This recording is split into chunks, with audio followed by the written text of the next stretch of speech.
गुरु गौरांग गंधर्व गोविंदे गुणैशम तुलसी जमुना गंगा भक्ते नमो नमः। नारायणं नमस्कृत्य नरं चैव नरोत्तमं देवीं सरस्वतीं व्यासं ततो जयमुदीरये। हरे कृष्ण कृष्ण कृष्ण हरे हरे हरे राम राम राम हरे हरे। परम विजयते श्री कृष्ण संकीर्तनम श्री श्री कृष्ण चैतन्य चंद्र विजयते तमम्। श्री श्री सिद्धि क्रम दीपिका।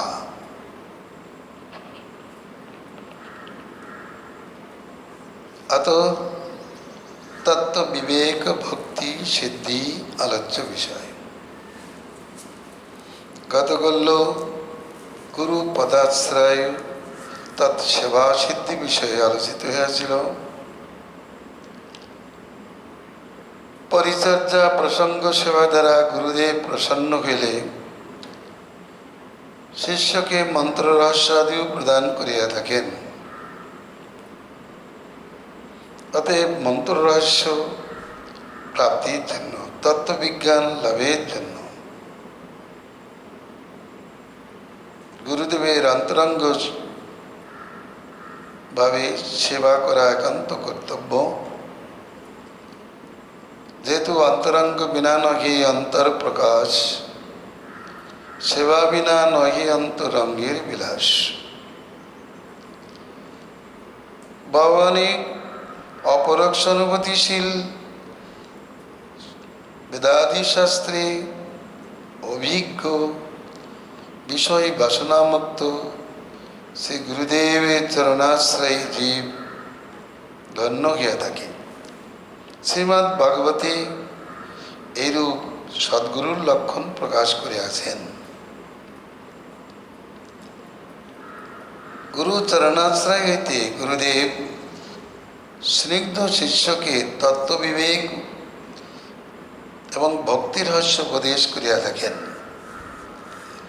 शतां प्रसंगतो परेशस्य परमानंदमय स्वरूप रूप गौण लीलादीनं सुष्टु श्रवणादेव तत्तद विषयानां तत्व विवेको विजायते। आराध्य तत्व माधुर्य विज्ञानेनोदितो विवेके भक्ति लिप्सा च तन्माधुर्य पिपासया विजायते। ततः स भक्ता मम विजानाति भक्तावमिकया ग्राह्यो पुरुषो स परोपार्थो भक्ता लभ्यास्तनन्नयम्। भक्तिरेवैनं नयति भक्तिरेवैनं गमयति भक्तिवाच पुरुष भक्तिरेव भूयसीति भजनेषु च सर्वेषु भक्तिरेवो वर्योषिताद्युपदेशै भक्तो प्रवृत्तिरेव जायते।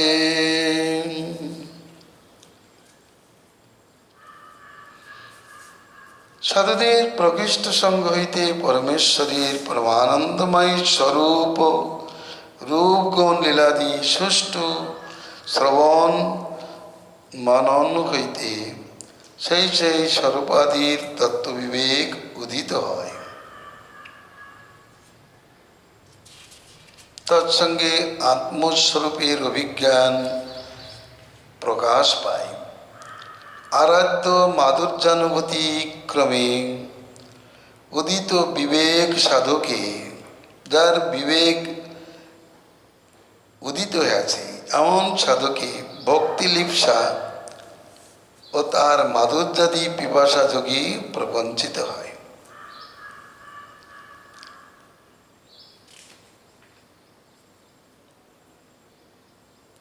সাধুদের প্রকৃষ্ট সঙ্গ হইতে পরমেশ্বরের পরমানন্দময় স্বরূপভূত নাম রূপ গুণ লীলা চরিতাদি সুষ্ঠু শ্রবণ ও মননাদি হইতে কিছু তত্ত্ব বিবেক উদিত হয়। সেই সঙ্গে সঙ্গে আত্মজাগরণও হয়। আত্মজাগরণ উপস্থিত হইলে, কৃষ্ণ ভজন কর্তব্যবোধ উপস্থিত হইলে আরাধ্যের মাধুর্যের প্রতি, মাধুর্য পানের প্রতি লোভ ক্রমে জাগ্রত বিবেক পুরুষে ভক্তি লিপ্সা ও মাধুর্যাদি পিপাসা যোগেই প্রবর্তিত হয়। যে না, ভক্তি করিলেই মাধুর্যাস্বাদনী সম্ভব। তা হইতে ভক্তি দ্বারা আমাকে জানি, আমি এক ভক্তি গ্রাহ্য, সেই পরম পুরুষ কিন্তু অনন্য ভক্তি দ্বারা লব্ধ। ভক্তি ভক্তকে বৈকুণ্ঠে লইয়া যায় বা ভগবানকে ভক্তির নিকট আনে। ভক্তি ভগবানকে জানায়।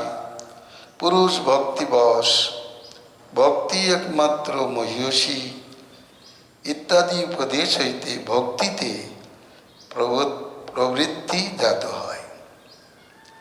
কখন সাধক ভক্তিতে প্রবৃত্ত হয়?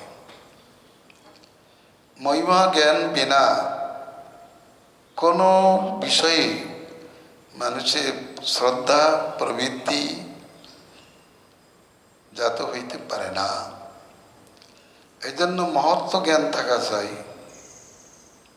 সিদ্ধান্ত জ্ঞান মহত্ব জ্ঞান হইতে সাধনে প্রবৃত্তি উদিত হয়। ভক্তির অতুল মহিমা শ্রবণ করার পরে ভক্তি সাধনে প্রবৃত্তি উদিত হয়।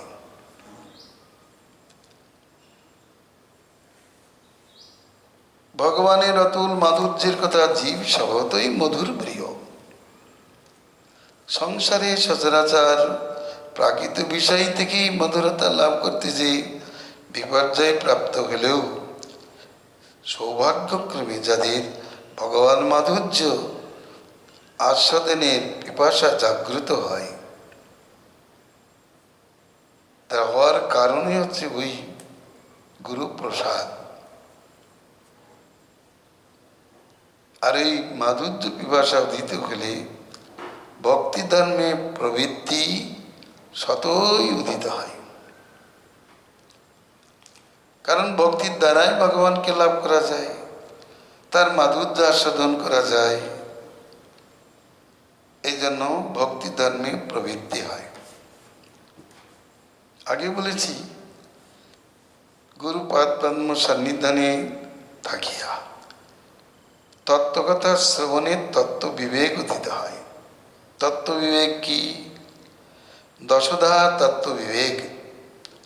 হরিরেব পরে শাস্ত্র সর্বশক্তি রসার্ণবম তদ্দস্য পরমাজীবাম স্থাবর জঙ্গমাত্মিকম বদ্ধমুক্তো দশা প্রাপ্তম মর্তা মর্তো গতিঙ্গতাম তদ্ভক্তি সাধনং প্রেমম সদ্যঞ্চ প্রমিতি শ্রুতি অচিন্তাদ্বিধা ভেদুম বাদ পদ ঘরে মতম।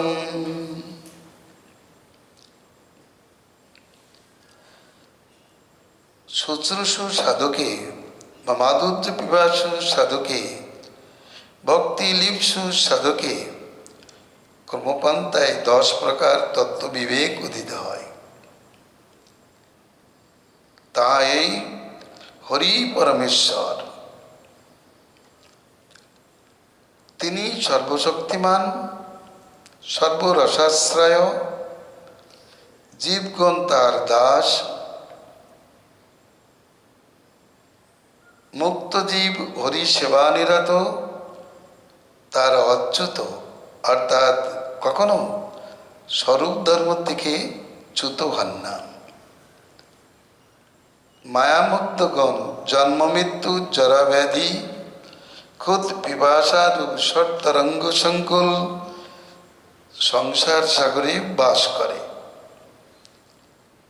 তারা দাসভূত মায়াবদ্ধগণ স্থাবর জন্মাত্ম, অর্থাৎ তার দাসা, সেই ভগবানের দাসভূত মায়াবদ্ধগণ স্থাবর জঙ্গমাত্ম। সেই কৃষ্ণের ভক্তি জীবগণের পরমানন্দ দায়িনী, সংসার সাগর তারিণী, স্বরূপানন্দ বিবর্ধিনী। কৃষ্ণ প্রীতি সকলের উত্তম প্রয়োজন। তদাত্মক অপরিসেয় বেদ বচনী প্রামাণিক শ্রমণী স্বরূপ অচিন্ত বেদাবেদ বাদী শ্রেষ্ঠবাদ। এই 10 প্রকার তত্ত্ব বিবেক গুরু শুশ্রূষুর অন্তরে প্রকাশিত হয়। শ্রীল ভক্তিবিনোদ ঠাকুর দশমূল সিদ্ধান্তে এই কথাই বলিয়াছেন, আমনায় প্রাবতত্ত্বং হরিমিয় পরমং সর্বশক্তিং রসাব্দিং তদ্বিভিন্নাংশং সজীবান প্রকৃতি কবলিতান তদ্বিমুক্তাং স্বভাবৎ বেদাবেদ প্রকাশং সকলমপি হরে সাধনং শুদ্ধ ভক্তিং সাধ্যং তৎপ্রীতিমিবেদ উপদিশতি হরির গৌরচন্দ্র স্বয়ং স।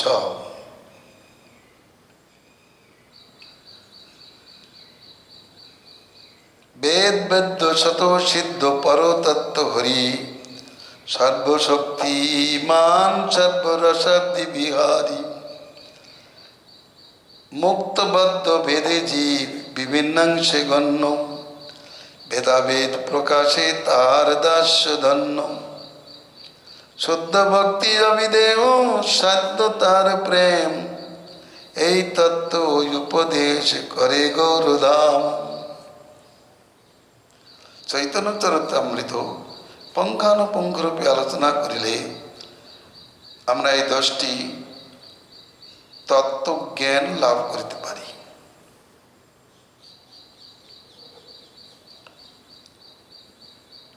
বেদই একমাত্র প্রামাণিক শাস্ত্র,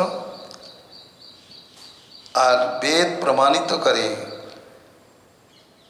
আর 9টি তত্ত্বকে।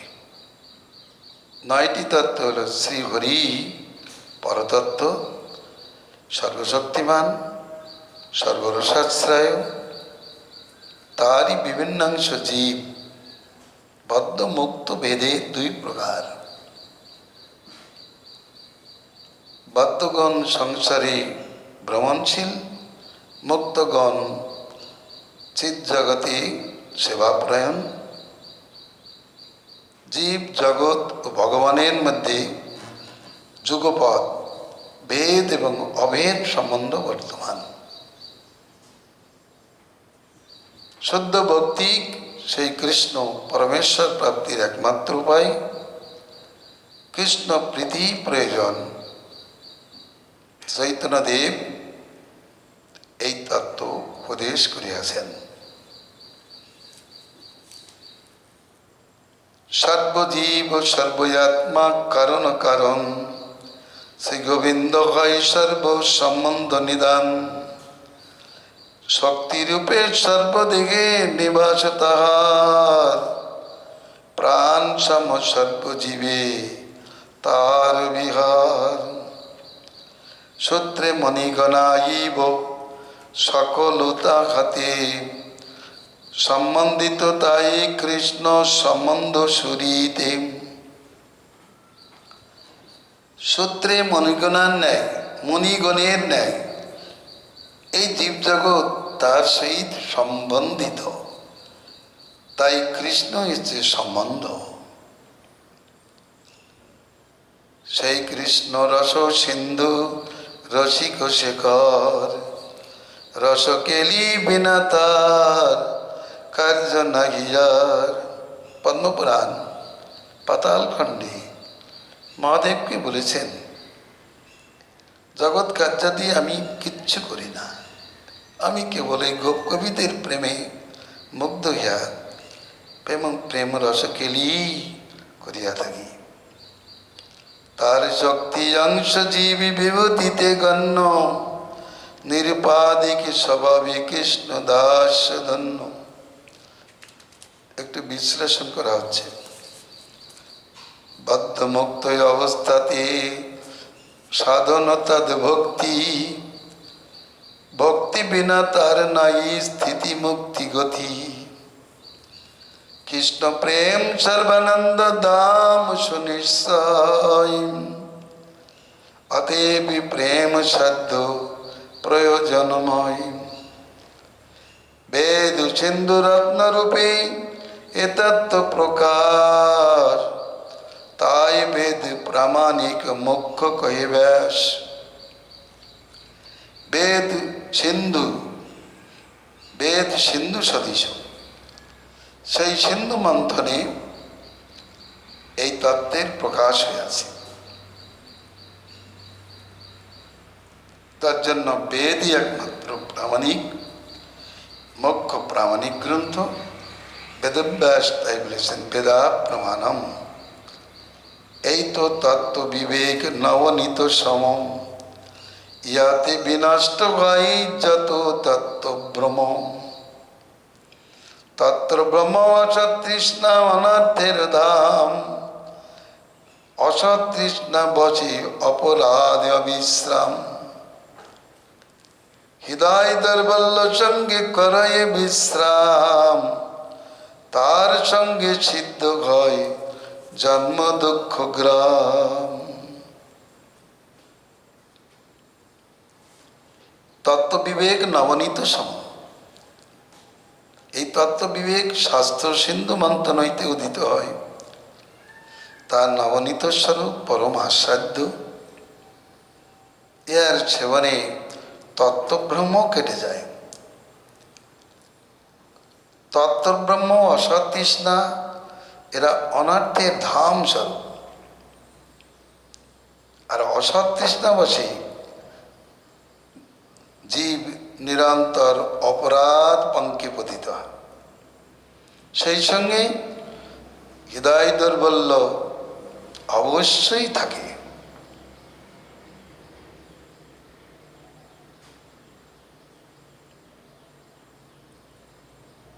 অতএব এই চারটি অনর্থ, তত্ত্বভ্রম, অসৎ তৃষ্ণা, অপরাধ, হৃদয় দৌর্বল্য, জীবকে জন্ম দুঃখ গ্রামে নিবাদিত করে। তত্ত্বজ্ঞানে কাটে তত্ত্বভ্রম দুর্নিবার, স্বরূপের শাস্ত্র বাড়ে তৃষ্ণা মিটে আর। সাধুগণের কাজ আছে সদুক্তির দ্বারা তারা জীবের হৃদয়গ্রন্থি মূলকে সম্পূর্ণরূপে ছেদন করিয়া দেয়। সন্ত এবাস্য চিন্দন্তি মনোব্যাসঙ্গ মুক্তিভি।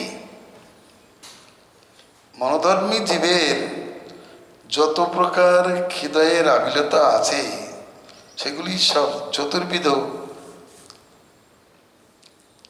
অনর্থময়। সেইগুলোকে সদুক্তি রূপ খড়গের দ্বারা তারা ছেদন করিয়া দেন।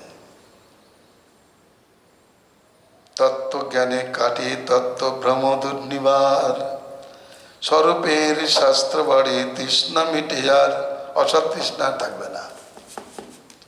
তত্ত্বভ্রম কেটে গেলেই, তত্ত্বজ্ঞানের উদয় হলে অসৎ বিষয়ের আর তৃষ্ণা তার থাকে না। আর সেই ব্যক্তি সঙ্গে সঙ্গে অপরাধ পঙ্ক থেকেও উদ্ধার লাভ করে। আর ক্ষুদ্র বিষয়ে তার হৃদয়ে দুর্বলতা থাকে না। এই জন্য বলছেন, অপরাধ পঙ্ক হইতে হয়তো উদ্ধার, হৃদ দুর্বল্য ব্যাধি হইতে পাই সে নিস্তার। হৃদয়ের দুর্বলতার ও ব্যাধি থেকে এটা নিস্তার হয়। আপনার প্রতি বছরই ভজন রহস্য থেকে এই 4 প্রকার অনর্থের কথা আলোচনা করিয়া থাকেন। অতএব এখানে বিস্তারিতভাবে বলবার কোনো প্রয়োজন নাই। স্বতত্ত্বে ব্রহ্ম, পরতত্ত্বে ব্রহ্ম, সাধ্য সাধন তত্ত্বে ব্রহ্ম, বিরোধী বিষয়ে ব্রহ্ম, এই তত্ত্ব ব্রহ্ম 4 প্রকার। কৃষ্ণ নাম তদীয় স্বরূপে, বৈষ্ণবে এবং অন্য নর বিষয়ে যে অপরাধ, সেই অপরাধ 4 প্রকার। অসৎ তৃষ্ণা 4 প্রকার, ভালোই বোঝা যাবে। ইহলৌকিক ভোগ বাসনা, পারলৌকিক ভোগ বাসনা, সিদ্ধি বাসনা, মুক্তি বাসনা ভেদে সেই অসৎ তৃষ্ণা 4 প্রকার। তত্ত্বজ্ঞানের উদয় হলে গুরু কৃপায় তত্ত্বব্রহ্ম আর থাকে না। তত্ত্বব্রহ্মটা কেউ শিবেই কৃষ্ণ জ্ঞান, শিবই কৃষ্ণ, জীবই শিব।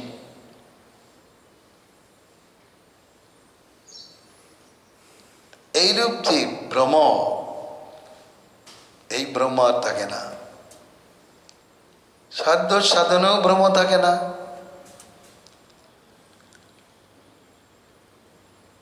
স্বতত্ত্বে ব্রহ্ম থাকে না। আমি কৃষ্ণদাস এই জ্ঞানটুকু হলে সে তখন মায়ার দাসত্বাদি কিচ্ছু করে না। তত্ত্বব্রহ্ম হইতেই এদের জন্ম। এই যে অসৎ তৃষ্ণা, অপরাধ, হৃদয়ের দুর্বলতাদি ওই তত্ত্বব্রহ্ম থেকেই জাত হয়। প্রথমে জ্বর হলেই মাথা ধরা, পেটের গণ্ডগোল, মুখ তিতো হয়ে যায়, শরীর জ্বলতে থাকে, মনে অশান্তি, এগুলি এসে যায়। জ্বর থেকেই এদের জন্ম।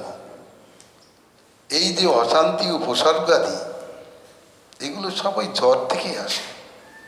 তদ্রূপ তত্ত্বব্রহ্ম হইতেই অসৎ তৃষ্ণা, অপরাধ এবং হৃদয় দুর্বল্যাদি এসব কর্মপন্থায় জাত হয়। কিন্তু তত্ত্বজ্ঞানের উদয় হলে তত্ত্বে জ্ঞাতে সংসার, তত্ত্বজ্ঞান লাভ হলে অজ্ঞানজনিত সংসার প্রভাব আর থাকে না। সংসারের কারণই হচ্ছে অজ্ঞানতা। তত্ত্বজ্ঞান হইতে সংসার ও সংসারের কারণভূত আর যত কিছু ব্যাপার, সংসারের থাকে কি? সংসারের ভিতরে তত্ত্বভ্রম থাকে। অজ্ঞানজনিত সংসারের তত্ত্বভ্রমের বিরাট বিচার, মানে ব্যবসা চলতে থাকে, একটা বাজার বসে যায়। আর সেই সঙ্গে সঙ্গে আর একটা বাজার এলো অপরাধের বাজার, সেই সঙ্গে সঙ্গে অসৎ তৃষ্ণার বাজার, আর ওই হৃদ দুর্বল্য রূপ ব্যাধি সেখানেই বিরাজ করতে থাকে। হৃদয় দুর্বল্য তো ব্যাধি, কুটিনাটি। যেখানে তত্ত্ব ব্রহ্ম আছে, অসৎ তৃষ্ণা যেখানে আছে, সেখানে কপটতা থাকে। পূজা করার নাম করে মন্দিরে প্রবেশ করে কলা খেতে আরম্ভ করেছে। কেউ জানতে পেরে বলল, কলা ঠাকুর ঘরে কে? সে মনে করলো আমি কলা খাচ্ছি, এটা জানতে পেরেছে, তাই বলে বসলো আমি কলা খাই নাই। এই কপটতা। তাকে বলেনি তুমি কলা খেয়েছো কিনা, কিন্তু এইটুকু বলেছে ঠাকুর ঘরে কে। আর সে বুঝে বেরোলো যে আমি কলা খাচ্ছি, এটা হয়তো জানতে পেরেছে। অতএব আত্মগোপনার্থে বলে বসলো আমি কলা খাই নাই। এই কপটতা এখানে থাকবেই।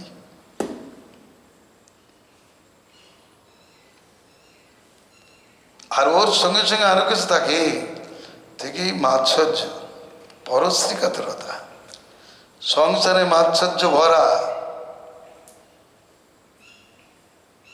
মাৎসর্য ভরা।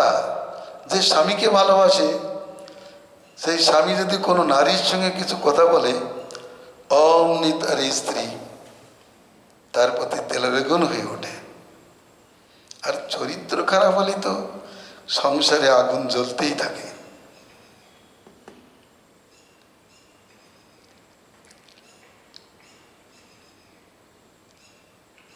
তাহলে হিতর বলল কি, কুটিনাটি প্রতিষ্ঠাসা, মাৎসর্য, প্রতিষ্ঠাসা থাকলে থাকবে সেখানে। যেখানে প্রতিষ্ঠাসা সেখানে হৃদয় দুর্বলতা থাকবে।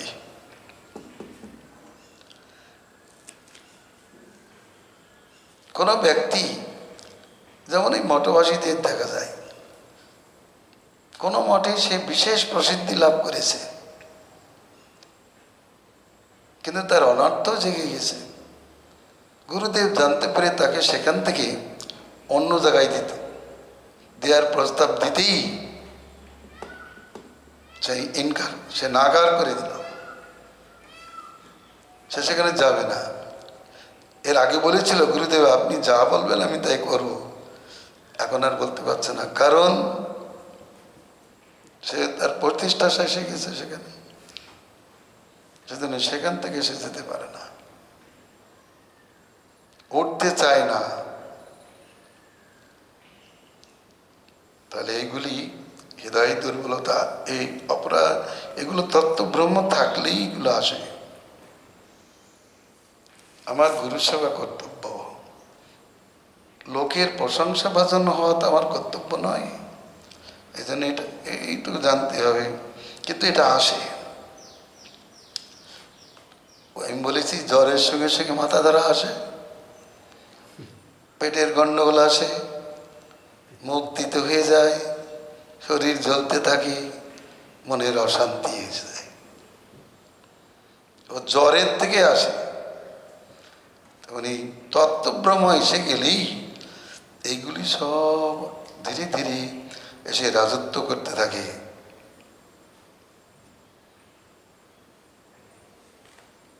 হিদ্দুর্বল্লং সৎসদ্গেয়ং কিলং চতুর্বিধম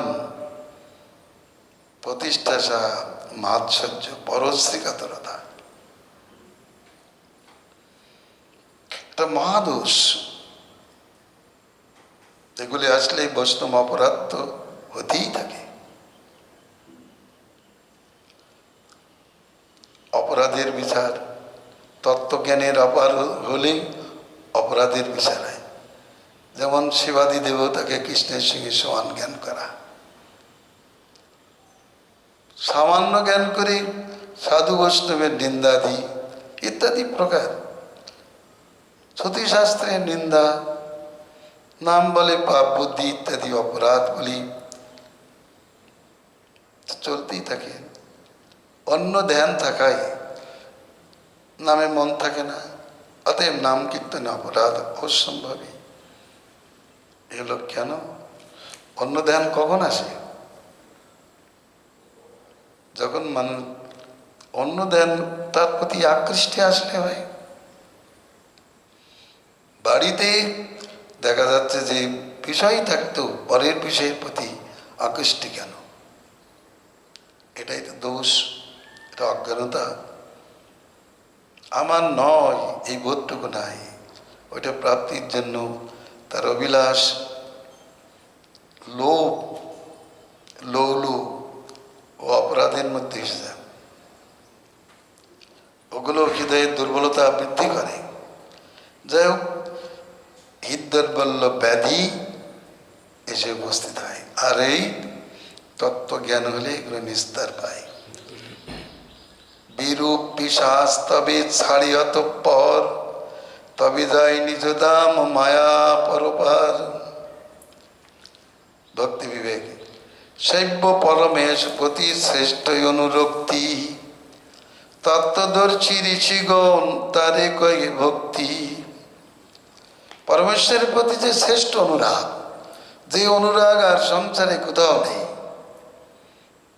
যদি কেউ মনে করেন সংসারের লোকের একটু দিই আর ভগবানকে একটু দেব, সংসারের জীব কি করে, এই স্ত্রী পুত্র পরিজন বন্ধু বান্ধবের প্রতি সমস্ত মমতা ঢেলে দেয়, আর যখন তাদের কাছ থেকে দুঃখ পায় তখন ভগবানের কাছে আসে, ভক্তি করতে চাই, আর দিবেই বাকি, তখন ওই শিল ধুয়ে জল দেওয়ার মতো দিয়ে দেয়। এইরূপ অনুরক্তিকে ভক্তি বলে না। অনেক সময় ভক্তি করে লোক ওই সংসারী লোকের সঙ্গে সঙ্গে, সংসার যেন আমার সুখে চলে, এই স্ত্রী পুত্র পরিজন যেন আমাকে ভালোবাসে। ঠাকুর তুমি এটাই ঠিক রেখো, এই বুদ্ধিতে ভক্তি করে, একে ভক্তি বলে না, শ্রেষ্ঠ অনুরাগ। কৃষ্ণ ছাড়া আর কোথাও এই অনুরাগ থাকবে না, এটাই থাকা দরকার। যারা ত্যাক্তাশ্রমী হয়েছে, সাধুদের মধ্যে যদি এরকম না থাকে, পরমেশ্বরের প্রতি যদি শ্রেষ্ঠ অনুরাগ না থাকে, তাহলেও তিনি ভক্তিমান বলে প্রমাণিত হইবেন না। সহজ স্বরূপ ধর্ম আত্মা নিত্য বৃত্তি, আত্মনিত্য বৃত্তি, আত্মার নিত্য বৃত্তি সহজ ধর্মই হচ্ছে ভক্তি। যথা পুত্রে মাতৃ স্নেহ সহজ প্রবৃত্তি, পুত্রের প্রতি মায়ের যে স্নেহ এটা সহজ প্রবৃত্তি। তদ্রূপ শ্রীহরির প্রতি জীবের যে ভক্তি সেটা সহজ প্রবৃত্তি। ভক্তি করে ক্লেশ নাশ শুভের উদয়, মুক্তি শোক তুচ্ছ করি সুদুর্লভা হয়। গাঢ় শোক সিন্ধু রচে করায় মজ্জন, প্রাণবন্ধু কৃষ্ণচন্দ্রে করে আকর্ষণ। এই ভক্তির ৬টি বৈশিষ্ট্য শাস্ত্রে গান করেছেন। ভক্তি ক্লেশগ্নি, ভক্তি সকল প্রকার ক্লেশ নাশ করে, সকল প্রকার সুখদান করে, মুক্তি সুখকে তুচ্ছ করে দেয়। ভক্তি সুখের কাছে মুক্তি সুখ অতি তুচ্ছাতি তুচ্ছ, কিন্তু এটা সুদুর্লভা। এই সহস্র সহস্র সাধনও এই ভক্তি লাভ হয় না। ভগবানও অনেক সময় দেন না, সাধন করলেও ভগবান অনেক সময় দেন না, কারণ ভগবান অন্তর্যামী রূপে জানেন তার অন্তরে কী ভাব আছে। যেমন কতকগুলো লোক কপট, অন্তরে একরকম ভাব, বাইরে আর এক ভাব বলে। অসতী নারী যেমন বাইরের তার চেষ্টাটা পরম সতীর মতো, কিন্তু অন্তরে তার অন্যরকম ভাব থাকায় যারা জানতে পারে তখন তাকে কেউ সতী বলে না। তদ্রূপ ভক্তি করিতেছে, ভগবান ভক্তি দিবেন কি না তিনি বিচার করে দেন। কাকে দেন? যিনি অন্তরঙ্গ, যে অত্যন্ত প্রিয় তাকেই দেন। প্রিয়তা লাভ করার দরকার। আর এরপরে কথা হচ্ছে যে সান্দ্রানন্দ বিশেষ আত্মা গাঢ় শোক সিন্ধু মাঝে জীবকে মজ্জিত করে দেয়। প্রাণবন্ধু শ্রীকৃষ্ণকে আকর্ষণ করে, যেহেতু শ্রীকৃষ্ণ আকর্ষণী শক্তি তাহাতে পূর্ণরূপে বিদ্যমান। তাহলে এর নাম তত্ত্ববিবেক এবং ভক্তি বিবেক। তত্ত্ব বিবেকের সঙ্গে সঙ্গে ভক্তি বিবেক লাভ হয়ে গেল। ভক্তির স্বরূপ জ্ঞান হলো ভক্তি কি দিতে পারে। স্বার্থপর জীব আগেই জিজ্ঞাসা করে ভক্তি করলে কি লাভ হয়। তার জন্য শাস্ত্রে তাকে ভালো করে বুঝিয়ে দিয়েছেন যে তুমি যে ক্লেশে, সংসারে নানা প্রকার ক্লেশে জর্জরিত হচ্ছ, কৃষ্ণ ভক্তি প্রথমেই তোমার এই সকল প্রকার ক্লেশ নাশ করে। ক্লেশ কোথা থেকে হয়? ক্লেশ পঞ্চ প্রকার: অবিদ্যা, অস্মিতা, রাগ, দেশ, অভিনিবেশ। অবিদ্যার থেকে ক্লেশের উদয় হয়, অহংকার থেকে ক্লেশের উদয় হয়, রাগ অনুরাগ থেকে ক্লেশের উদয় হয়, বিদ্বেষ থেকে ক্লেশের উদয় হয়, মায়িক বিষয়ে অভিনিবেশ হইতে ক্লেশের উদয় হয়। আর এই ক্লেশের বীজ কি? এর মধ্যেই বলা হয়েছে পাপ, পাপ বীজ, অবিদ্যা। এই তিনটি মানুষকে ক্লেশ দান করে, ভক্তের সম্মিত সিদ্ধতে বলেছেন। অবিদ্যা প্রথম ক্লেশের বীজ। এই অবিদ্যা হইতে পাপে প্রবৃত্তি হয়। পাপের যে প্রবৃত্তি সেটাও দুঃখপ্রদ। আবার পাপ করলেও দুঃখের উদয় হয়। যেমন চুরি করতে গেল, চুরি করতে পারলো না, মানে দুঃখ পেয়ে গেল। আর চুরি করলে তো ধরা পড়ে গেল। চুরি করতে যে ধরা পড়ে বহু দুঃখ ভোগ করলো, আর অপমান অপযশাদি প্রাপ্ত হলো। তাহলে দেখা যাচ্ছে এই তিনটিকে সমূলে নাশ করে এই শুদ্ধ কৃষ্ণ ভক্তি। শুদ্ধ ভক্তি ক্লেশের মূলকে পর্যন্ত উৎপাদিত করে। অবিদ্যা ক্লেশের, সমস্ত ক্লেশের মূল। এই জন্য তাকে বলা হয় ক্লেশগ্নি। এই প্রকারে তত্ত্ববিভাগ গুরু হইতে লাভ করার পরে ভজনে প্রবৃত্তি হলেই মার্জনের দ্বারা যেমন পাত্রের মালিন্য অপসারিত হইতে থাকে, অপসারিত হয়, তদ্রূপ গুরুর কাছ থেকে মন্ত্র দীক্ষাদি গ্রহণ করিয়া তত্ত্বজ্ঞানের সহিত, সম্বন্ধ জ্ঞানের সহিত ভজন করিতে করিতে জীব অনর্থ থেকে নিষ্কৃতি লাভ করে। তাই আগামীকাল আলোচিত হবে অনর্থ নিষ্কৃতি বিষাদ।